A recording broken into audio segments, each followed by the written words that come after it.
En ese momento, el doctor Norris le insiste, quiero hablar contigo en privado, quiero hablar contigo en privado. No, no, doctor Norris, hablemos acá delante de todos. Dijo, bueno, está bien, no estoy de acuerdo con lo que tú estás diciendo en el libro. Entonces, ¿cómo así? Tú no puedes desligar el mandamiento de la autoridad del quien lo dijo. Y ese hombre queda, sí, porque tú no le puedes decir a un niño, no robes, sin decirle quién es el que dijo ello. ¿Quién fue el que dijo, no robes? Y tú estás citando en el libro que debemos ser muy morales, que debemos vivir en esa moralidad, pero estás desconociendo la autoridad de quién lo dijo. Y eso lo dijo el Señor Jesucristo. Y nosotros, al desligar o al desconocer quién dijo ello, estamos quitándole la autoridad al autor de la escritura, al autor de quien lo dijo. El doctor Russell se molesta mucho con él, los otros se molestan, paran la edición del libro, entran todos en oración y dicen, vamos a orar y vamos a esperar a que ustedes hablen y resuelvan esta situación. Caso más adelante, no les cuento el final, pero el doctor Norris invita al doctor Russell a su casa y le muestra una máquina del tiempo. Y le muestra el porqué de esa cita hace tanto daño en el futuro. Amén. Y eso es lo que está pasando acá. Hombres, fariseos, desligando la autoridad de la escritura en lo que expresa el Señor y en su inspiración divina, sencillamente porque no hallaban cómo dejar en poco al Señor a través de lo que Él había hecho. Recuerde, estábamos leyendo y ¿qué nos dice la escritura? Que Él había sanado a un hombre que estaba ciego, que estaba mudo, aún si tenía si era mudo, era un hombre sordo, había hecho 3 milagros y estos hombres no creían que Él venía de parte de Dios, que el dedo de Dios, que el poder de Dios se había manifestado y había sanado a ese hombre. ¿Sí? Y entonces nosotros miramos muchas veces que Dios cuántas cosas ha hecho en nosotros, cuántos milagros Dios ha manifestado en nuestra vida. Aún Nicodemo hace una declaración y dice en Juan 3:2, sabemos que tú has hecho todas estas cosas porque tú vienes de parte de Dios. De Dios, un hombre fariseo, un hombre que estudiaba las escrituras, reconoce que Jesucristo viene de parte de Dios porque Él es Dios y que nada de estas señales se podrían haber dado a menos que Cristo fuera Dios, o es Dios, perdón, corrijo, es Dios y hubiera manifestado todo su poder. Ahora, pregunto yo, ¿cuántos milagros Dios no ha hecho en nuestra vida? Muchos, muchos. Y allí manifiesta que entre esos milagros, como los hizo en Galilea, como los hizo con el endemoniado gadareno, como lo hizo la mujer de flujo de sangre, que con la mujer de flujo de sangre nosotros nos emocionamos y está bien y deberíamos estar todo el tiempo asombrados de las cosas que hace Dios y lloramos, pero se nos olvida que deberíamos estar asombrados todo el tiempo de lo que Dios hace en nuestras vidas y estar de dejar de desligar el poder de Dios y de lo que dice Dios en su palabra. Mi amado, en este momento Jesús está manifestando su poder y ellos se preguntan y dicen por allá, miremos en Lucas, en Lucas 17, no, espera.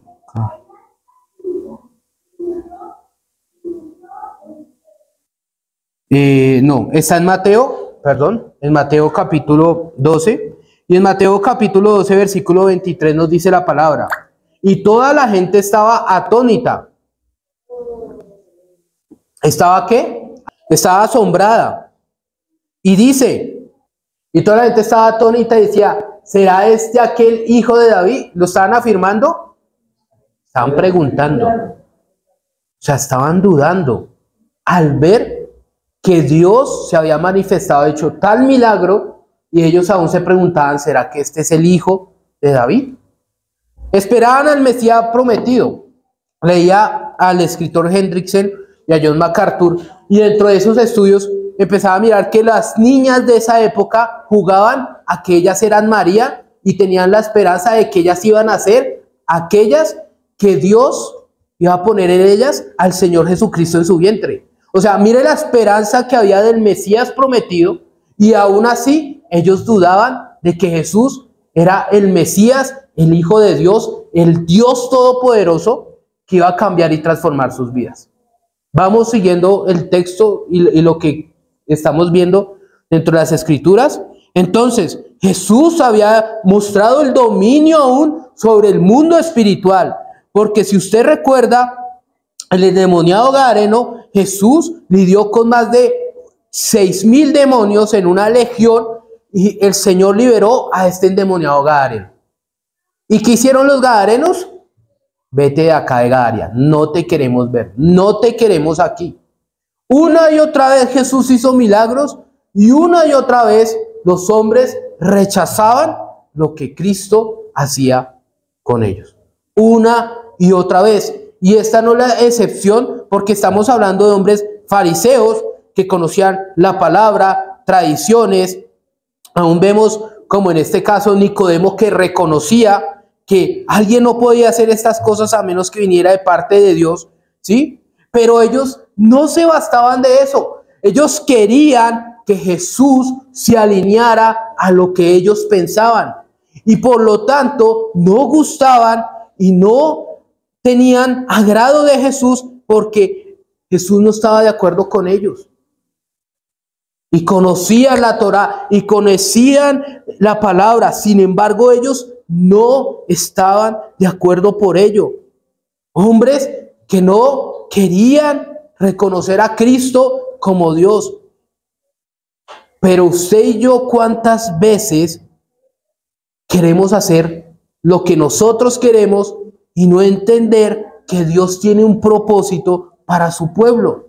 Amén. Y te olvidas de la iglesia del Señor, te olvidas de darle gloria a Dios, y en las cosas más mínimas piensas que puedes sostenerte o por tu carácter, o por tu lástima, o por tus pruebas, sin reconocer al Dios Todopoderoso.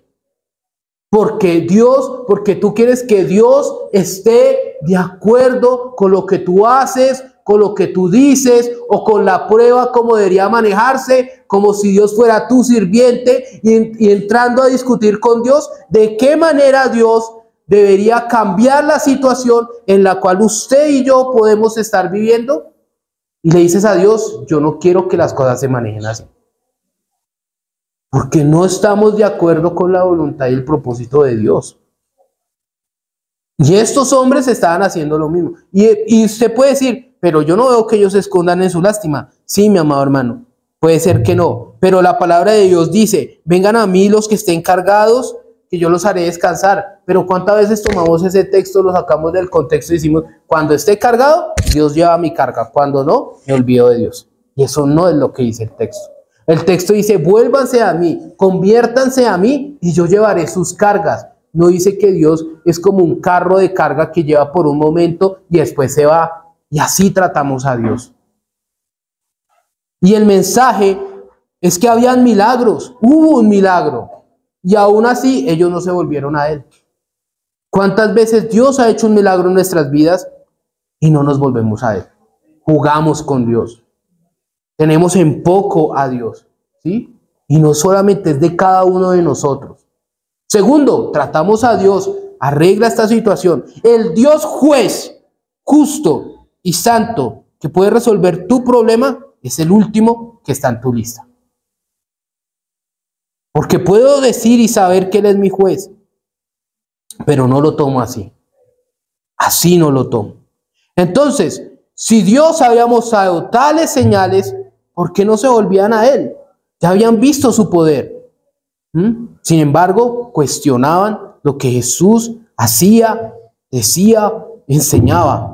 Juan el Bautista reveló su palabra, predicó el evangelio. Jesús enseñó el reino de Dios. Enseñó el reino de Dios. Amén. Entonces, Y aún más, estamos como el pueblo en el capítulo 6 de los evangelios de Juan 6, pueden mirar ustedes, pero en el libro de Juan capítulo 6, versículo 15, nos dice la palabra de Dios: pero entendiendo Jesús que iban a venir para apoderarse de él y hacerle rey, volvió a retirarse al monte él solo, porque había alimentado más de 5,000 personas en ese momento. El Dios que me va a proveer, el Dios que me va a dar comidita, el Dios que me va a dar un trabajito. No, Jesús estaba ahí para mostrar que era el Mesías, que en él había promesa, que había esperanza. Y este pueblo lo único que quería era un Salvador para que los alimentara, para que les diera un trabajo, para que les diera comida y para que los liberara del pueblo romano.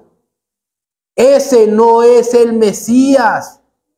Sí, Jehová sustenta, Jehová provee, pero si tú no ves a Dios como la promesa, el Mesías, el Salvador, el único que puede cambiar y transformar tu vida, mi amado hermano, no hay nada. No hay nada detrás de ello. Y allí podríamos ir más adelante dentro del texto.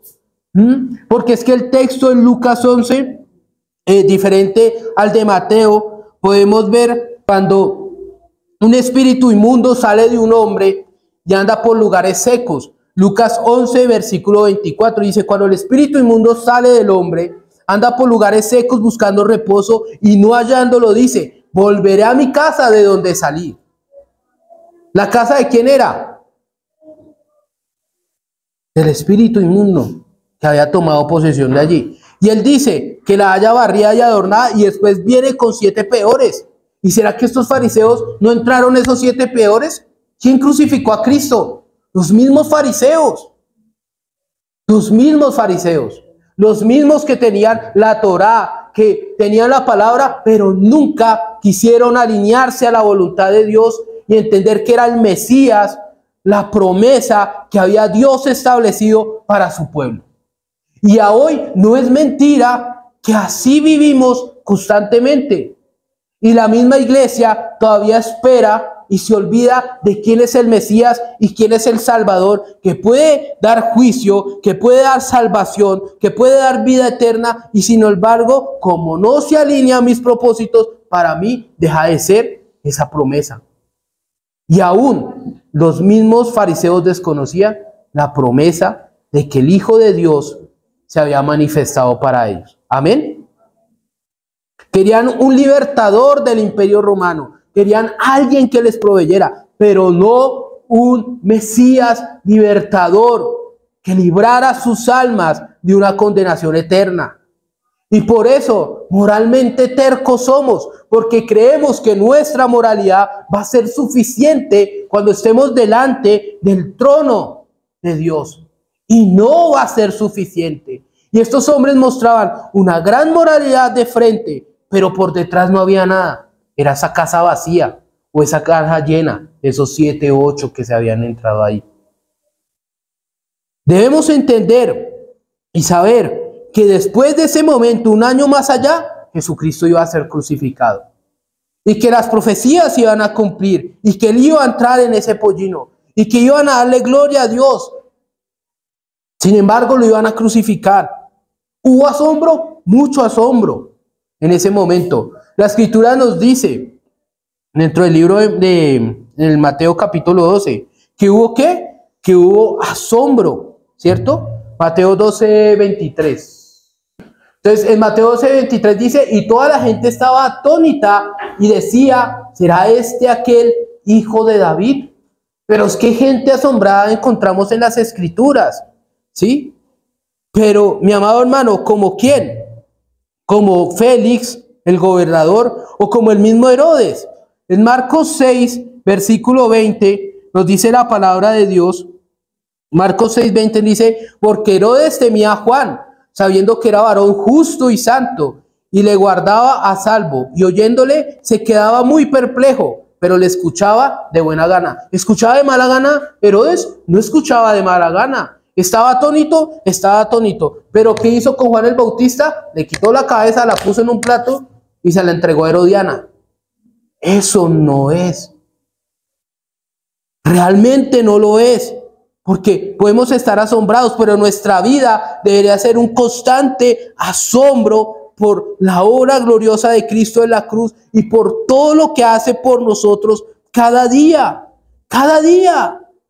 Félix, y no el gato, Félix el gobernador, en el libro de los Hechos, capítulo 24,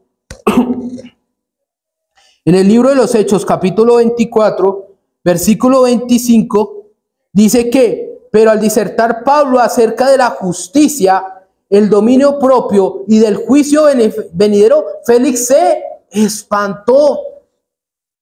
Se espantó. Pablo hablándole a un hombre que se robó la esposa de un rey y Drusila, su esposa, que se fue detrás de ese hombre. ¿Y qué les dice? Les habla sobre el dominio propio, diciéndole, usted se robó la esposa de otro rey. Eso no es dominio propio. Justicia, porque tendría que saber que de una u otra manera el juicio de Dios iba a venir sobre Félix y sobre Drusila, porque lo que estaban haciendo no era legítimo delante de los ojos de Dios. Y sin embargo, este hombre tan asombrado dejó a Pablo más de 2 años en la cárcel y hoy le pedía plata para que lo soltara. Es que el evangelio ha sido expuesto. Ahora, ¿cómo nosotros reaccionamos hacia el evangelio? Tú ves las misericordias de Dios cada mañana, la puerta que te abre para que puedas ir al trabajo, pero hay más allá que eso, de eso, y es un Cristo vivo que te salva, que te transforma, que trabaja tu carácter, tu temperamento a su forma, para que seamos a imagen de Cristo, para que te lleve la ansiedad, para que lleves toda la carga de Él, pero sin dejar al lado la autoridad de Cristo que te dice, tú puedes poner en mí las cargas, pero si tú no te vuelves a mí, no hay nada, no hay absolutamente nada, nada. Y estos hombres que no tenían nada y la única manera de acusar a Cristo era que Él sacaba a los demonios por Satanás, ni siquiera lo hicieron cara a cara con Él. Empezaron a hablar distantes de Jesús. Entonces, acá nos dice en Lucas 11, ¿qué dice Jesús? En Lucas 11, 17. Mas él, conociendo los pensamientos de ellos, les dijo, todo reino dividido contra sí mismo es asolado y una cosa dividida contra sí misma cae. Ellos nunca le dijeron que él sacaba directamente los demonios por Belcebú. ¿Qué dice la escritura? Que él, conociendo los pensamientos, sus pensamientos, mis pensamientos, sabía que debía confrontar a estos fariseos en ese pensamiento de decir que Jesús, por el príncipe de las tinieblas, sacaba a los demonios. Cuando Jesús está en las fiestas de las bodas de Canaán, ¿qué dice? Y cuando está dentro del templo, al último dice, yo conozco el pensamiento de todos. Una muestra más de que Él es Dios. Una muestra más de que Él conoce tus pensamientos y los míos. Una muestra más de que todo el Todopoderoso sabe las intenciones tuyas y mías de tu corazón. Y entiende y sabe que tú y yo hemos dejado a Dios, al Dios verdadero, no al verdadero Mesías. Porque hemos podido crear un Mesías de nuestra imaginación. A ese Dios que solamente me salve, como le decía a los discípulos, y como muchas iglesias tienen esa idea. No, yo soy creyente, pero no soy discípulo. No, usted no puede dividir eso. La obediencia a Cristo es esa muestra del temor a Dios que me hace a mí diferente, me hace caminar y temer y vivir para glorificar a Dios. Es eso, mi amado hermano. Y uno podría mirar sencillo. Jesús les dice, yo no saco los demonios por Belcebú, el príncipe de los demonios. Jesús les muestra que si sus hijos, como dice en esta versión, o aquí como habla de los exorcistas, perdón, o aquí en esta versión que habla de los hijos, es si sus hijos exorcizan por el nombre de Dios y sacan demonios, yo aún lo hago por el dedo de Dios. Entonces, ¿por qué se levantan contra mí? Dios nos ha dado razón y Dios nos ha dado entendimiento. Y cuando su palabra es expuesta, pues mi amado, usted está escuchando la palabra de Dios y debe entender que sencillamente Jesús le está diciendo, yo saco los demonios por el poder de Dios. Yo soy Dios. Y en mí está esa esperanza y esa salvación. Y estos hombres siguen testarudos diciendo, yo sigo caminando en mi moralidad. Y tú, Jesús, no tienes razón. Pero ¿cuántas veces como hombres caminamos así? Pero Señor, yo quiero ver tu justicia. Señor, yo quiero ver de parte tuya. Y cuando todo se voltea, tú dices, no, ya no quiero ver, quiero hacerlo a mi manera. Así no es. Así no es. Ahora, lo vimos. ¿Eres el hijo de David? Dudando. Y eso es una mala señal, mi amado hermano. Porque aquí lo que nos enseña el texto, o eres o no eres. Es claro. No hay ni puntos medios, no hay purgatorio. Olvídese de eso. Eso no dice la Escritura. Y si no, lea la Escritura. Lo que dice. Lo que le está diciendo, o eres o no eres. Y yo soy el camino, y yo soy la verdad, y yo soy la vida. Y yo soy el agua de vida eterna, yo soy el pan. Cristo una y otra vez nos enseña a través de las Escrituras. Entonces, muchos perplejos hay, mi amado hermano. La acusación es clara. Del versículo 24 en Mateo 12 en adelante, estamos viendo la acusación. Y la acusación es clara. La acusación es, dice, mas los fariseos a los le decían, este no echa fuera a los demonios, sino por Belcebú, príncipe de los demonios. Sabiendo Jesús los pensamientos de Dios, les dijo, todo reino dividido contra sí mismo es asolado, y toda ciudad o casa dividida contra sí misma no permanecerá. Yo no sé si usted ha visto o ha leído las crónicas de Narnia. ¿Sí? ¿Sí las han visto? Entonces, está la bruja y tiene a todo el pueblo congelado en su castillo. Y eso es hoy aquí. Gente que no cree en Cristo está congelada, está perdida en sus delitos y pecados, están allí. Y cuando se levanta el gran león Aslan, Cristo va y despierta a cada uno de esos hombres, a esas criaturas que están congeladas en ese momento. Cristo, eso es lo que hace. Nos levanta, nos resucita de estar muertos en nuestros delitos y pecados, nos saca de la mentira, de la doctrina de este mundo, nos enseña cómo es la manera que debemos caminar, ¿sí? No podemos ir en contra de lo que ya estableció el Mesías, y Jesús no iba a andar así ni a vivir así, porque Él muestra que al conocer nuestros pensamientos, también sabía y entendía lo que había en esos hombres y los confronta en las acusaciones que están haciendo en contra de Él. Prácticamente le estaban diciendo pues que era un satanista, porque Belcebú vivía dentro de él. Y el que hace, destruye, derriba, como lo hizo cuando él estuvo en el desierto y tuvo que enfrentar a Satanás con la palabra. De esta misma manera enfrenta a estos hombres fariseos y les dice, no, yo no saco los espíritus por el príncipe de las tinieblas, no lo hago así, lo hago por el poder de Dios. Y les muestra, ¿cómo es posible que entre el ejército de los demonios se ataquen y no avance su reino? ¿Cómo es posible que una casa en donde vive una familia o algo se enfrenten ellos mismos y después prosperen? Jesús les está diciendo claramente, yo siendo Dios, claramente les estoy diciendo que sus argumentos no tienen ningún sentido y son falsos. No tienen nada dentro de esos argumentos. Y así somos nosotros. Nos argumentamos delante de Dios y tus argumentos no tienen ningún peso delante del Dios que lo sabe todo, lo conoce todo, omnisciente, omnipresente. Y ahí es donde debemos derrumbarnos, mi amado hermano, con nuestro temperamento. Yo me sostengo con mi temperamento. No, yo me sostengo por Cristo, porque es el pan de vida eterna, porque es mi sustento diario, porque es mi constante, porque es mi vida, porque es el temor a Dios, a ese amor que me hace sostenerme sobre esta tierra. Y si no fuera así, estaría muerto. ¿Qué sería de mí sin ti, Señor? Nada, nada. Y los juicios de Dios son inescrutables, perfectos, santos, justos, verdaderos, gloriosos, maravillosos. Nadie puede detener al Dios justo, que está delante de ellos y está delante de nosotros, yendo al trono de la gracia y diciéndole: Señor, henos aquí. Porque no quiero escuchar al ángel de luz, engañador y mentiroso que es Satanás.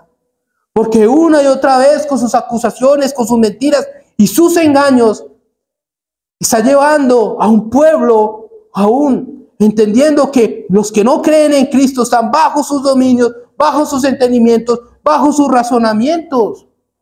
Allí es donde debemos ser confrontados, mi amado hermano. ¿En dónde estamos? ¿Estamos en Cristo o estamos con Satanás? Su mundo, sus demonios, sus ideologías, sus pensamientos. Y Jesús lo derriba. No es posible que entre ellos mismos se ataquen. Aún hablando esta mañana, ¿cómo podemos olvidar que Dios hacía que los mismos enemigos del pueblo de Dios se atacaran entre ellos mismos y el pueblo de Dios tenía victoria por esas causas? Tú lo sabes. Tú lo sabes, mi amado hermano. Y debemos tener cuidado, porque primero debemos entender quién es Cristo y no decir: ¿será que este es el hijo de David? Para ti, ¿quién es Cristo? Para ti, ¿quién es Dios? ¿Es el Dios de las Escrituras o es el Dios de tu imaginación? ¿Es el Dios que tú piensas que te sustenta porque en tu calamidad o tu lástima y todo eso, crees que esa situación es así?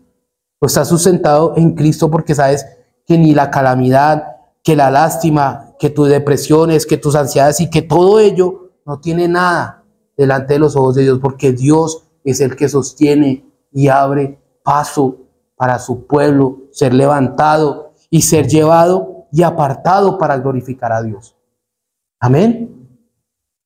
Y es allí donde es contradictorio, porque los mismos hijos o esos exorcistas que habla en esa versión, es cierto, habían hombres de los fariseos que hacían exorcismos, y él los confronta, les dice: o sea que si sus hijos sacan demonios, entonces sí es por el poder de Dios, pero cuando yo lo hago, no.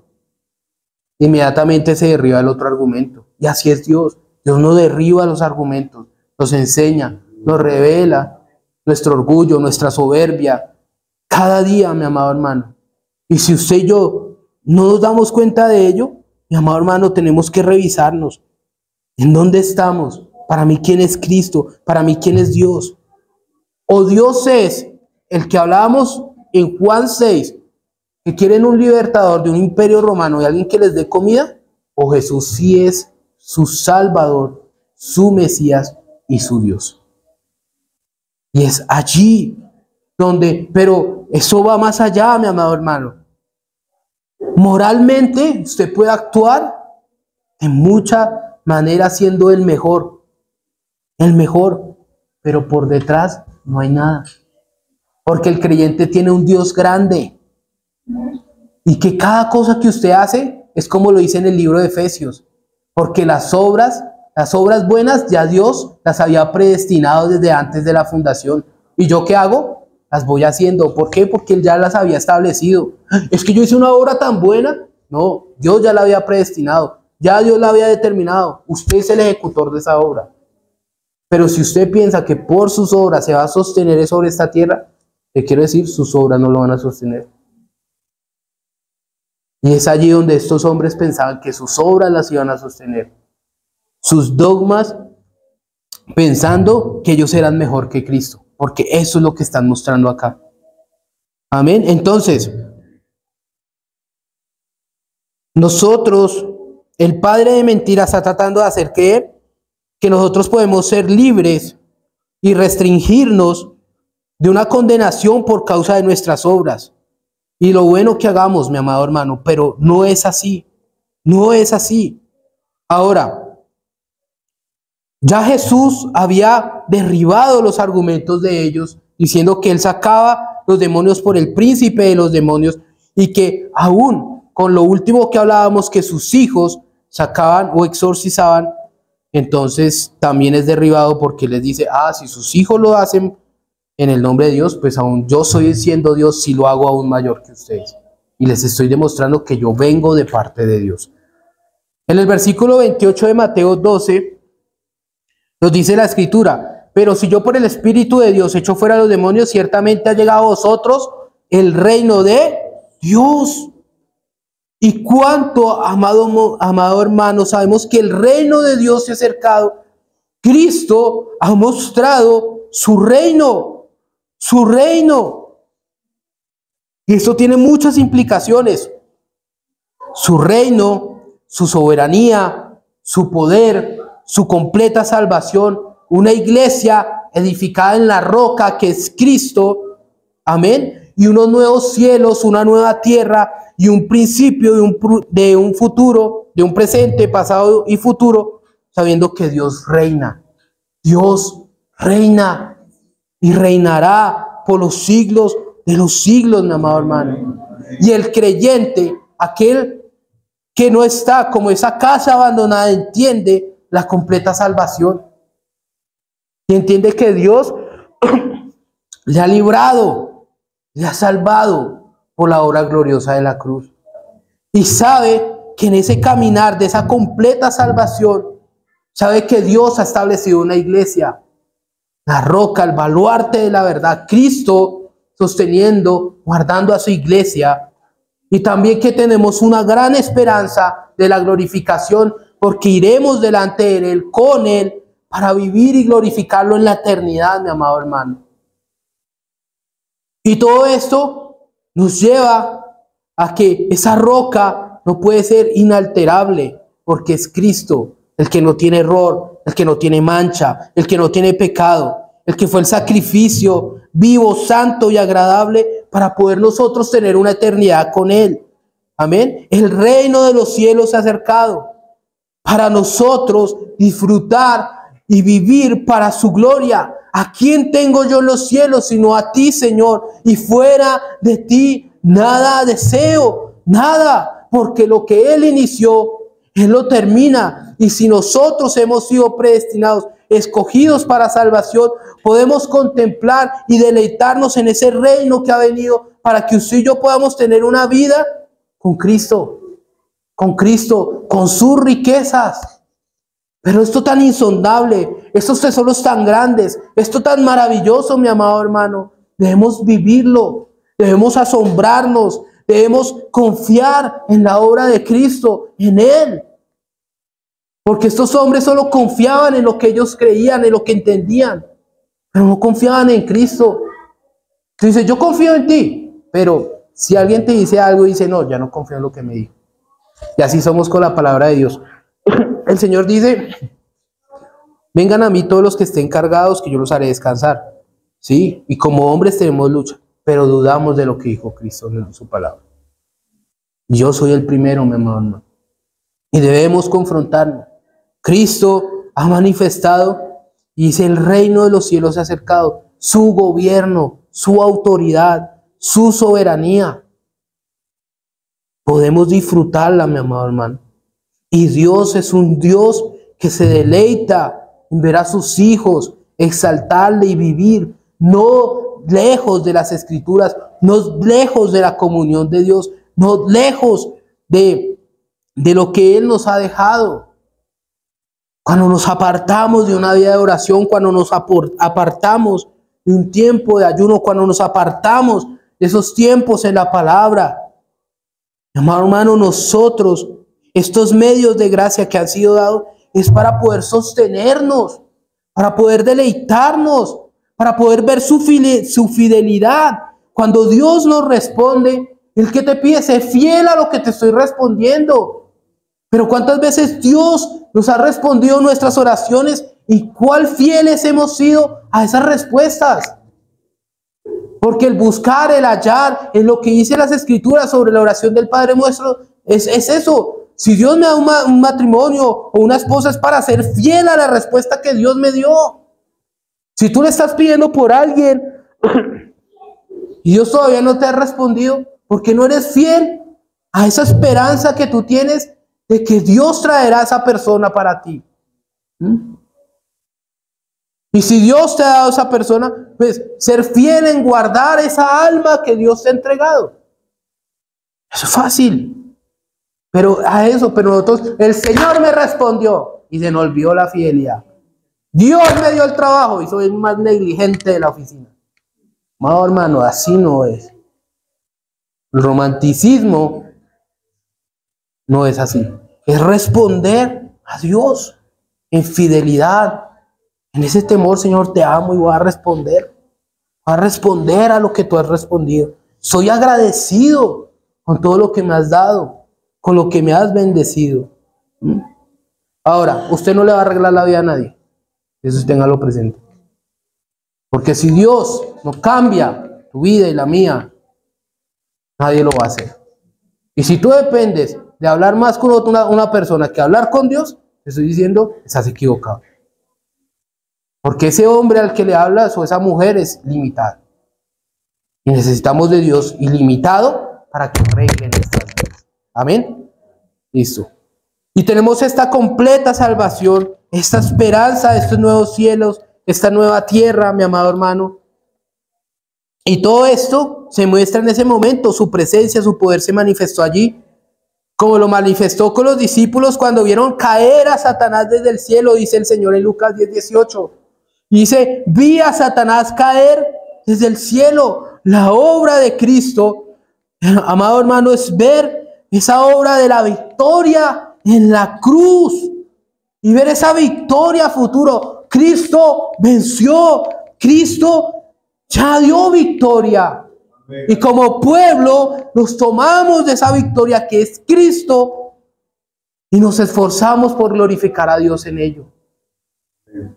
Si estás cansado, si te sientes derrotado, acuérdate, Cristo venció y venció con su verdad y venció con su santidad y su justicia en esa cruz, y con ese amor demostrarnos cuál pecador es usted y yo, que no nos podemos sostener por nuestras obras, pero si nos sostenemos en Cristo, nuestro fiel Dios que sostiene nuestras vidas.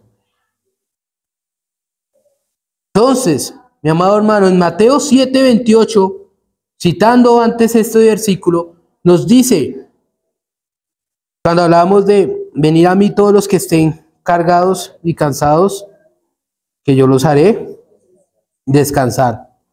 Entonces, allí la Escritura nos enseña es volvernos a Cristo. Cuando uno no tiene a Cristo, mi amado, su alma no descansa. Dice las Escrituras que usted siente como si alguien lo persiguiera todo el tiempo. Todo el tiempo. Todo el tiempo. Y así es la vida sin Cristo. Persecución, sentir que no puedes descansar. Con Cristo es el llamado de entender que Él salva nuestra alma y nos da un descanso y nos da reposo. Nos da reposo, aún en medio de las pruebas, aún en medio de las dificultades. Cuando entramos en la presencia del Señor, podemos entregar esa carga, podemos entender que Él es el que la va a llevar y que me va a cambiar y me va a transformar a mí para que yo entienda que su yugo y su carga es más fácil de llevar.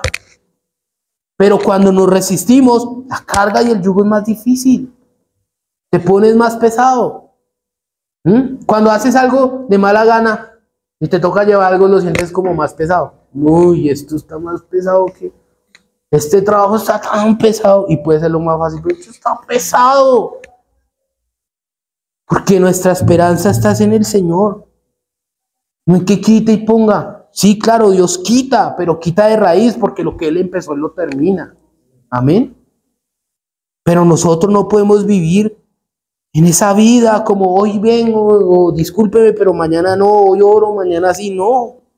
Esa no es la vida del creyente. El creyente se anima en Cristo, en esa devoción con Él.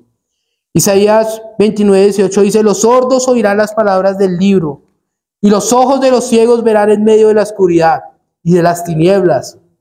Zacarías 9:9 nos dice, aquí tu rey vendrá a ti, justo y salvador, humilde. Gloria a Dios por su palabra y la esperanza en Cristo y ver su poder, el dedo de Dios, el Espíritu de Dios obrando en su pueblo con poder para libertad y para vida.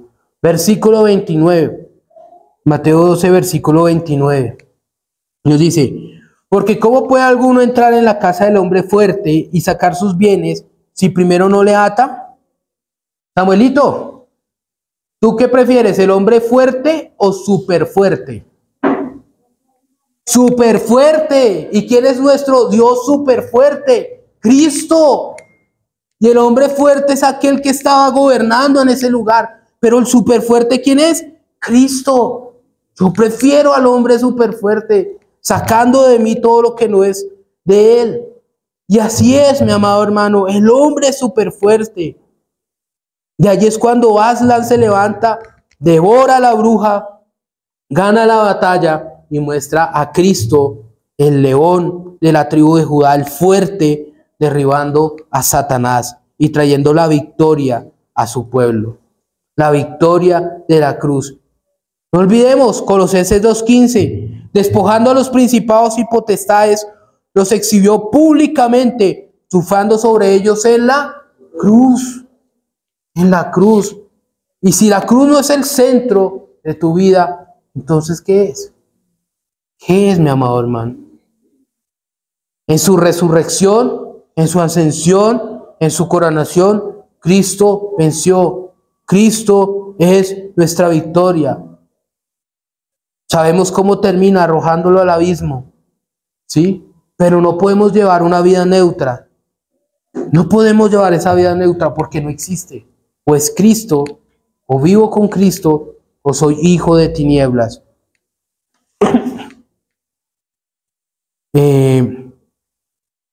Hay una situación y los discípulos todos orgullosos, y el apóstol Juan ya le dice: Señor, hay uno que está sacando demonios en tu nombre. Y Jesús le dice: déjalo, no se lo prohíbas. Pero porque Jesús sabía que ese hombre caminaba con él. Y ese hombre andaba detrás de él, en humildad, escuchándolo. Y empezó este hombre, y Cristo, ¿qué le dice? Déjalo. ¿Por qué? Porque este hombre se sometía a Cristo. Este hombre estaba sometido a él. Eso está en Lucas 9, versículo 50. Y por último, de todo esto, mi amado hermano, dice que el que es conmigo o está contra mí. En el libro de Santiago nos dice: oh almas adúlteras, eran hombres creyentes, pero que habían traicionado a su Señor y su Dios. Pero aquí estamos hablando de hombres que no conocen a Cristo, que andan en los designios o su naturaleza pecaminosa, que andan en la carne. En el libro de Romanos 8:7 dice: por cuanto los designios de la carne son enemistad contra Dios, porque no se sujetan a la ley de Dios, ni tampoco pueden. Esa es su naturaleza. Y acá nos habla de los designios. Hay otra versión que habla sobre la naturaleza pecaminosa. O en la Biblia de las Américas dice: ya que la mente está puesta en la carne y es enemiga de Dios. La mente está concentrada y está en el mundo. Y eso es lo que nos habla la palabra de Dios. Volvámonos a Cristo. Volvámonos en humildad, en sencillez. ¿Por dónde hemos pasado? Lo que tengamos que dejar, las amistades en las que dejamos morir, y todo aquello solo por seguir a Cristo. Tú puedes ser, alguien decía, una fuente de bendición, porque eso es el creyente, pero también hay unos, o se da a entender que parecen una cisterna rota. Una cisterna rota. ¿Sabe por qué? Porque con Cristo somos esa fuente de bendición. Porque yo sé que si yo recojo con Él. No estoy recogiendo ni en mis fuerzas, ni con mis pecados, ni con mis engaños, ni con mis mentiras, ni con mi mente pecaminosa. Yo recojo con Él. A veces, por ejemplo, me pasaba, yo decía: Señor, tú sabes, pero a veces hasta los negocios, no salió ese negocio. Ay, no. Él sabe cómo tú recoges. Y no solamente los negocios, en la vida diaria. Cómo recogemos con Cristo. Las personas que pone a tu lado. La gente que está allí, aún las personas difíciles que ponen, Dios es para que te moldee. A mí me puso una compañera una bendición y la amo en el amor de Cristo. Pero tuve que ayunar, tuve que clamar y el Señor solo me decía: eres tú, eres tú, eres tú, eres tú. Yo, Señor, tengo que cambiar, tengo que moldear a Cristo, tengo que esforzarme. Dios hace eso. Dios nos moldea su carácter porque está interesado en ti. ¿Cuál es el propósito? Que seas imagen de Cristo. Imagen a Cristo, que seas ese hombre para esa esposa para ese hombre, que seamos de bendición. Pero solo con Cristo podemos recoger y no ser esas cisternas rotas, mi amado hermano. Y ya para concluir, se me venían dos situaciones en donde estos hombres abrazaron a Cristo y decían: no, llévame contigo, yo quiero estar contigo. Y una de esas, no sé si usted la recuerda, está en Lucas capítulo 8 y es el endemoniado gadareno. ¿Quién era ese hombre? ¿Quién era ese hombre? Ay, perdón. El endemoniado gadareno era un hombre que estaba atormentado por una legión de demonios. Por una legión de demonios, mi amado hermano. Lucas capítulo 8. Desde el 26, ¿sí? Bueno, ya había tomado más abajito. Pero dice la escritura que Jesús arribó a la tierra de los Gadarenos, que está en la ribera opuesta a Galilea, y al llegar en la tierra, vino a su encuentro un hombre de la ciudad endemoniado desde hacía mucho tiempo, y no vestía ropas ni moraba en casa, sino en los sepulcros. Al ver a Jesús, lanzó un gran grito y postrándose a sus pies, exclamó a gran voz: ¿qué tienes conmigo, Jesús, Hijo del Dios Altísimo? Te ruego que no me atormentes, porque mandaba al espíritu inmundo que saliese del hombre, pues hacía mucho tiempo que se había apoderado de él. Y le ataban con cadenas y grillos, pero rompiendo las cadenas, era, en esa versión dice, impelido por el demonio a los desiertos. O sea, era llevado a los desiertos. Se parece mucho a lo que leíamos con la casa vacía, ¿no? Dice que iba y fuera llevado por desiertos y todo. Ok, y nos dice la palabra. Y le preguntó Jesús diciendo: ¿cómo te llamas? Y le dijo: Legión, porque muchos demonios habían entrado en él. Para entrar, después le dice: y le rogaba que no lo mandase ir al abismo. Había allí un hato de muchos cerdos que paseaban en el monte, y le rogaron que los dejase entrar en ellos, y les dio permiso. Y los demonios salidos del hombre entraron en los cerdos, y el hato se precipitó por un despeñadero al lago y se ahogó. Y los que apacentaban los cerdos, cuando vieron lo que había acontecido, huyeron, y yendo dieron aviso en la ciudad y por los campos, y salieron a ver lo que había sucedido, y vinieron a Jesús, y hallaron al hombre de quien había salido, ¿cómo? Los demonios, sentado a los pies de Jesús, vestido en su cabal juicio, y tuvieron miedo. Ahora, en esta, ¿qué nos quiere decir? Jesús le dice: ¿cómo te llamas? Y le dice: Legión. Confrontó al endemoniado gadareno. Y Dios nos confronta con nuestro pecado, con nuestra maldad. ¿Por qué? Porque yo prefiero, y es algo que hemos aprendido en las Escrituras, Dios nos confronta con nuestro pecado. Amén, nos confronta. Y este hombre fue confrontado cuando le dice: ¿y cómo es tu nombre, Legión? Inmediatamente ese hombre, al ser poseído, también es confrontado.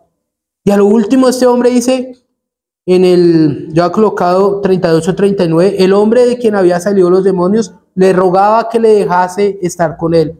Pero Jesús le despidió diciendo: vuélvete a tu casa y cuenta cuán grandes cosas ha hecho Dios contigo. Yo quiero ser ese hombre, de contar cuántas cosas gloriosas ha hecho Dios. Pero también sé que Dios debe confrontar nuestras vidas, de que debemos estar en Cristo, mi amado hermano. No seguir siendo esa casa desolada, sustentada por la lástima, por la situación. Hermano, todos estamos entendiendo y saben que es difícil la vida que podemos llevar en muchas situaciones. Yo no estoy atacando eso. Lo que ataco es saber que a veces nos escondemos detrás de esas cosas. Y saber que ante todo eso está nuestro pecado en nuestro corazón. Y está la necesidad de poder decir: llévame contigo, déjame ir. Y que dice Jesús: ve y cuenta lo glorioso que he hecho contigo. Ve y testifica. Y este hombre fue, y dice las Escrituras que fue hasta una ciudad que se llama Decápolis, 10 ciudades, y predicó lo que Dios había hecho con él. Lo otro, el hombre que nació, desde su nacimiento era ciego. Y en Mateo 11, versículo, ¿sí? Perdón, Juan capítulo 9, del 35 al 39, él dice, oyó Jesús que le habían expulsado de la sinagoga y les dijo, ¿crees tú en el Hijo de Dios? Y él respondió, ¿quién es, Señor, para que crea en él? Y le dijo Jesús, pues le has visto y el que habla contigo, él es. Un encuentro con Cristo. Y respondió y le dijo, y le dijo Jesús, pues le has visto y el que habla contigo él es. Y le dijo, creo, Señor, y le adoró. Nuestra vida en esa respuesta debe ser una vida de adoración. De adoración, mi amado hermano. Yo mismo entiendo y sé que nuestras vidas deben estar expuestas día tras día delante de Dios y delante de esa cruz, que es nuestra esperanza, que es el Señor, nuestro Salvador, y que si hoy estás sin Cristo, puedas verlo y decirle, Señor, aquí estoy. Mi esperanza no está ni en el dinero, mi esperanza no está aún en lo que tú puedas responder. Mi esperanza está en Cristo, que es el único Dios que responde a toda mi vida y respondes por mí. Amén. Padre, gracias en el nombre de Jesús, Señor, por esta tu palabra. Aquí estamos, amado Dios. Señor, como dijo este hombre que estaba ciego, yo creo, Señor.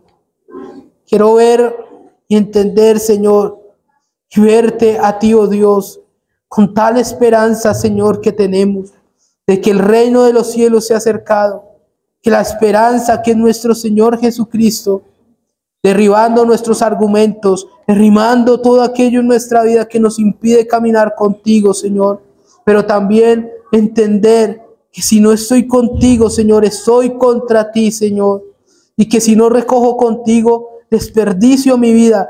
Tu palabra me dice que el que haya su vida, la perderá, pero el que pierde su vida por causa de mí, la hallará vida en Cristo, hallará vida en su familia, hallará vida en que su vida será transformada, como este hombre ciego, como este gadareno, que solo deseaba caminar contigo. Cuál tesoro glorioso y grande eres para nosotros, Señor, y permítanos seguirte hasta el fin, para adorarte, Señor, en una vida, Señor, solo que pueda darte gloria en nuestros corazones. Y te doy gracias, Señor, en el nombre de Jesús. Amén.